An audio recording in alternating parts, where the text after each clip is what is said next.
to the Dealer's Toolbox, a series where we share best practices for running a successful dealership. I'm Allison Miller, and I'm a sales engineer here at IDS. Before joining IDS, I spent several years as a controller, COO, and general manager of a multi-location RV dealership.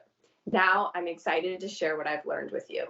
In this first video in our DMS 101 series, I'll help answer one of the very first questions dealers often ask when they're considering making a change with their business system. When is the right time to make a change? Right in and talk about when is the right time to switch to a new DMS.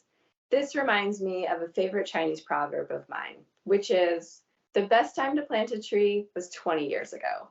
The second best time is now. The reality is people put off making large changes and investments in their organization typically until there's some catalyst that pushes them toward action. If this is you, you're not alone. There's a few reasons why someone might put off a project like this. One, limited time and resources. After all, you're busy running the day-to-day operations of your dealership. Also, switching systems isn't fun.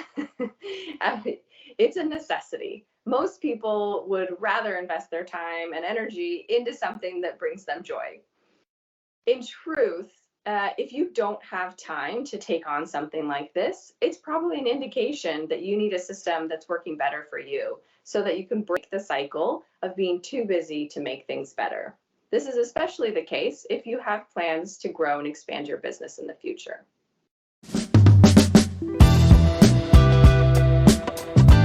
So now that we've talked about the reasons why people don't often make a change, let's talk about the indicators that it is time to make a switch. The first one is that you just don't have time to do things right. Again, this is about breaking the cycle of being too busy to make things better. If you find that you spend all of your time putting out fires and fixing mistakes instead of enhancing your business, this is a strong indication that it's time to make a change. Number two is if you have inconsistencies in your data input and processes. This can happen either because you have multiple systems that you're having to key data into, or you just don't have the ability for data to be linked from one system to another. This can result in errors and also lead to indicator number three, which is customer satisfaction suffers.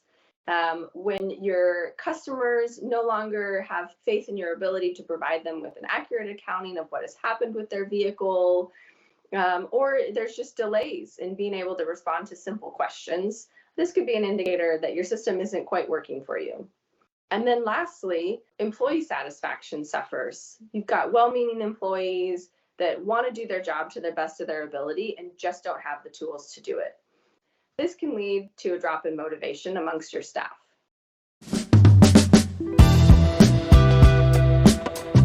Some of the ways to evaluate your current DMS as you start to pursue this journey of considering whether you want to change systems are to start with a simple pros and cons list. What does your system do well? What do you wish it would do better? And what does it not do at all? This is going to be a really great starting point for you and your staff to become aligned on what you currently have. And it's also going to be a helpful tool when working with vendors and putting together a requirements list for them.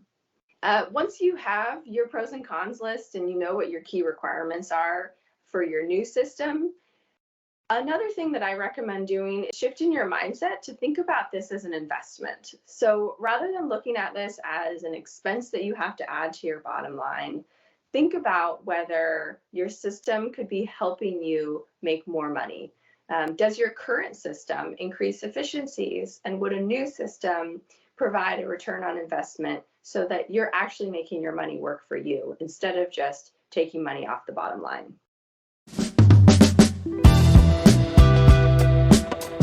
5 common bottlenecks that indicate it's time to upgrade are: 1, you have a lot of manual processes and require duplicate data entry to get the information in all the systems that it needs to be in. This can really slow down your operations and just leads to a lot of errors.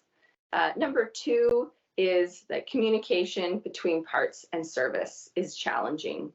Oftentimes having to handwrite special orders on cardstock needing to remember who to give it to or to give it to someone just creates big gaps in communication. Sometimes knowing whether or not the unit is on lot or not can be a challenge. The number 3 bottleneck that we oftentimes see is that communication between sales and service is challenging.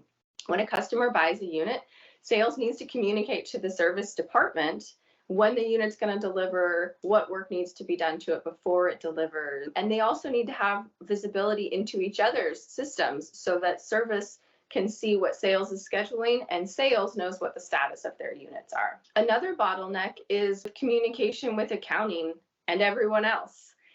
It seems like accounting is always at the end of the process for all of these things, trying to account for everything accurately, oftentimes without all the information, hunting down purchase orders and invoices. So that's another typical bottleneck we see is accounting's job can be very difficult because they don't have all the information that they need to do their part. And lastly, the last bottleneck is communication with the customer. This usually looks like a lack of proactive communication with your customers. So you're having to be responsive and put out fires because you're not able to, don't have the systems in place or don't have the time to proactively communicate with your customers and let them know what the status of their unit is or if there's any additional problems that need their feedback.